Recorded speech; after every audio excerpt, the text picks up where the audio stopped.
everybody, my name is Paul Shaw and I want to welcome you to my website and to this video series that I'm filming right in my own home here, my humble little studio. Behind the camera are the drums.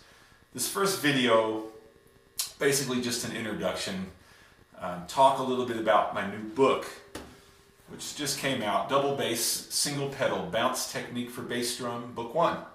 And what I do with this book is teach a bounce approach to playing the bass drum at the drum set in whatever style of music you may play. My career, I've played a variety of styles, just about all styles, and I find that this technique is applicable to them all. I've played 22-inch bass drums, 18 by 14. For many years I played a 20 by 18 bass drum, and this technique I use for that as well. It is the bulk of my technique. This isn't the kind of thing you want to learn to the exclusion of whatever you're doing now. You want to use this in addition to, add it to your drumming arsenal. There are two reasons I wrote the book.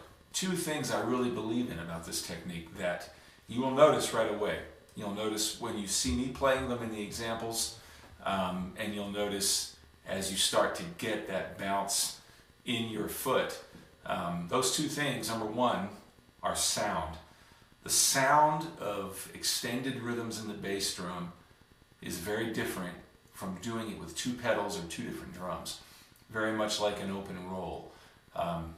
If you're practicing the open roll and allowing those organic, the natural contour of an open roll phrase, in other words, a slight accent on the downbeat because it's an attacked note, and then the second note not being quite the same weight or volume because it's bounced.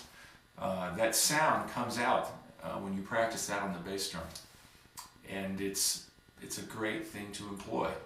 It's also something you can practice to even it out and make it sound nice and even, but still that unique undulating kind of sound when you play extended phrases is very special, and it's something this technique affords, and is something that is a great addition musically to your arsenal as a drummer.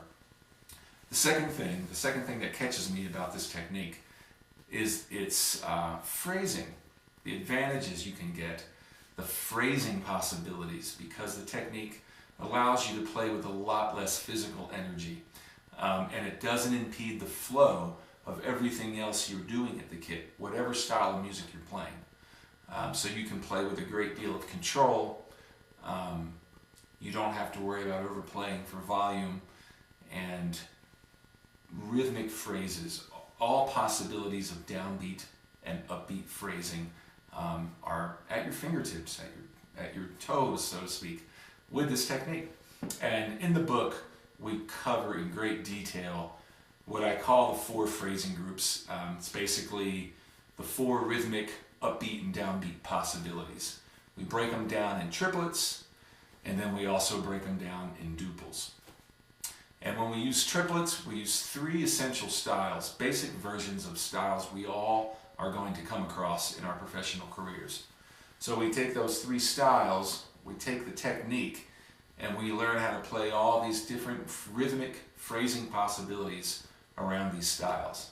And then there are 18 etudes at the end of the triplet section that surmise all that material. Then we take that same process with the duples. There are four basic grooves that we use. And we'll take those grooves and apply all those rhythmic possibilities with this technique. And then again, the etudes at the end bring all that material together.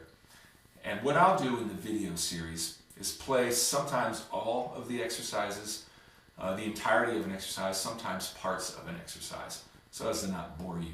Give you the sound so you can hear it, and then also let you see what the foot's doing so that you can then take the book and practice it knowing what you're trying to achieve. The book explains it well, but there's nothing like seeing it and hearing it, especially when it's something that's relatively new and most drummers aren't exposed to it to the point where they already have a preconceived idea of what they're trying to do.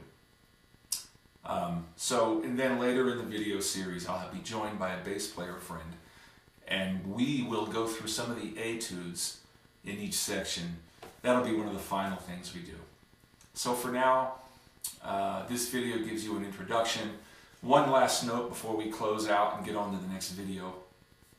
I play a variety of bass drums, 22 inches all the way down to 18. And as far as my pedal setup goes, I right now use a DW2000, very slack tension. I also use a DW5000, an older one, a first generation. And I also use 2 Canco pedals. And I use those randomly, depending on what drum set's where. I keep one in the car, I keep one in a rehearsal space, and I keep one here in my studio. So the only real thing they all have in common is that basic tension. It's fairly loose. So your bass drum size, your bass drum tuning, and your pedals, really your own choice, and you can adjust those accordingly, but the technique doesn't require you to make any massive adjustments to learn it. As I mentioned in the book, when you go through these exercises, the foot should stay vertically aligned with the leg and no fishtailing on the pedal. Those are really the only 2 things you want to look for in terms of keeping the technique intact. When you start the fishtail, or when you do, when your foot starts moving side to side or gets out of alignment with the leg, you want to correct those things. And then lastly, before we move on, there already are a couple of videos up on my site that take you through the basic strokes. Review those, check those out. There's a couple small solos on there too. They happen to be on an 18-inch bass drum. And so look at those to give you an idea what's going on, but we will review them again in the first playing video. This may be the last time you see my face until we get to the part where I play with my bass player friend. I'll have the camera focused from behind on my leg and my foot so that you can see what's going on in both those situations.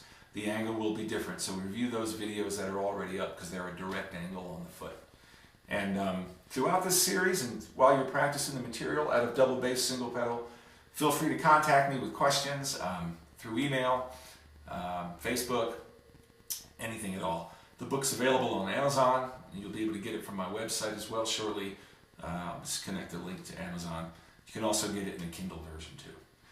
I appreciate you being here. I look forward to working with you through the book and through the videos. Double bass, single pedal, bounce technique for bass drum book 1. I'm Paul Shaw. I'll see you in the next video. Thanks.